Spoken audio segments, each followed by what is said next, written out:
Alors c'est parti pour la création de notre premier projet. Alors ici dans le hub, dans l'onglet projet, on va cliquer sur nouveau projet. Alors la première chose que l'on doit faire, c'est sélectionner la version de l'éditeur avec laquelle on va travailler. Alors je vous invite à télécharger la toute dernière version de Unity en LTS et on va sélectionner un projet 2D URP. On renomme ensuite notre projet. Alors on va lui donner le nom de projet Shoot Them Up en 2D. Et on peut cliquer sur Créer projet.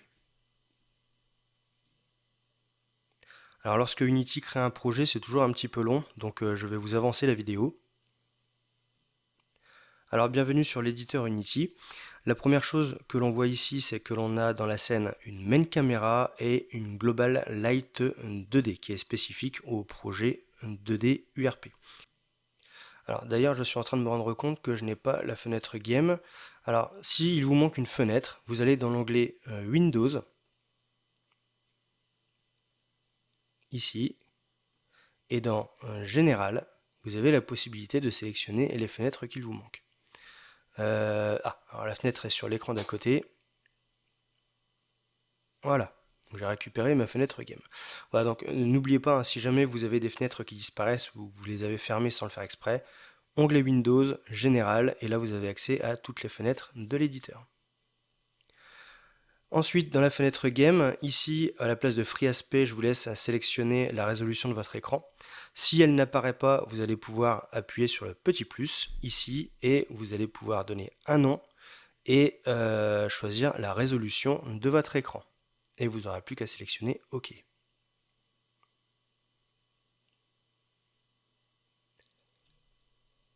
Ensuite, dans l'onglet scène, donc pour l'instant c'est vide. On est en 2D, si on clique sur l'onglet 2D, on passe en vue 3D, et là on peut voir que nous avons une caméra qui voit très très loin. Et là dans l'inspecteur, on a une option qui s'appelle le phare, et ça c'est la distance jusqu'à laquelle la caméra va voir les objets. Donc aucun intérêt pour nous d'avoir une distance qui soit aussi grande, donc on peut limiter ce chiffre à 15. Et l'option Near est la distance à partir de laquelle la caméra va commencer à voir les objets qui se trouvent en face d'elle. Nous sommes sur un projet 2D, donc on a une caméra qui est placée à -10 sur l'axe Z. Alors retenez bien parce que c'est important, surtout si vous souhaitez faire une certification Unity, sachez que c'est le genre de question qui peut être posée. On va faire un clic droit dans la fenêtre hiérarchie, Create Empty. On renomme cet Empty Player. Et dans l'inspecteur, au niveau du composant Transform, on a la propriété position, rotation et scale. Nous ici, c'est sa position qui nous intéresse. Et on va mettre sa position à 0 sur tous les axes. Alors, soit on fait un clic gauche au niveau du X, et ensuite on peut utiliser la touche 0 du pavé numérique, et ensuite avec la touche tabulation, on va pouvoir passer de case en case, d'accord? Soit vous allez pouvoir utiliser les trois petits points qui se trouvent ici, et vous allez pouvoir utiliser l'option Reset qui revient exactement au même. Voilà, donc après, à vous de choisir la solution qui vous intéresse le plus.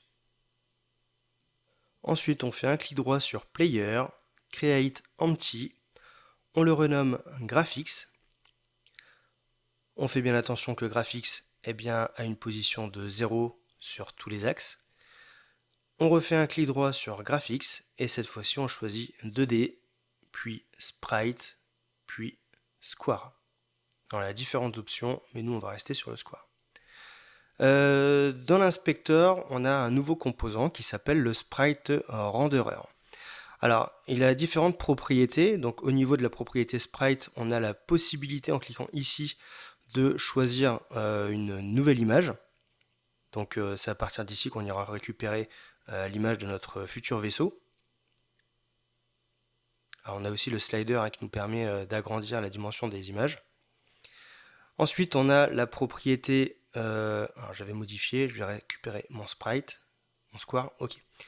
Au niveau de la propriété couleur, En cliquant ici sur la zone blanche, on fait apparaître la roue chromatique qui nous permet de modifier la couleur du sprite. Donc pour ma part, je sélectionne le bleu. Ensuite, on a la propriété flip qui va nous permettre de retourner notre image soit sur l'axe X, soit sur l'axe Y. Alors pour notre cas, aucun intérêt, on ne verra pas la différence. Pour l'option Draw Mode, ça va nous permettre de sélectionner la manière dont on va dessiner le sprite. Pour l'instant, on n'a qu'une couleur, donc ce sont des options que nous verrons un peu plus tard dans la formation. On passe à Order in Layer, donc ça va être, si vous voulez, la position du sprite à l'écran. Je m'explique, si vous avez par exemple un obstacle, comme un arbre, ça va déterminer si votre joueur va passer devant l'arbre ou bien derrière cet arbre.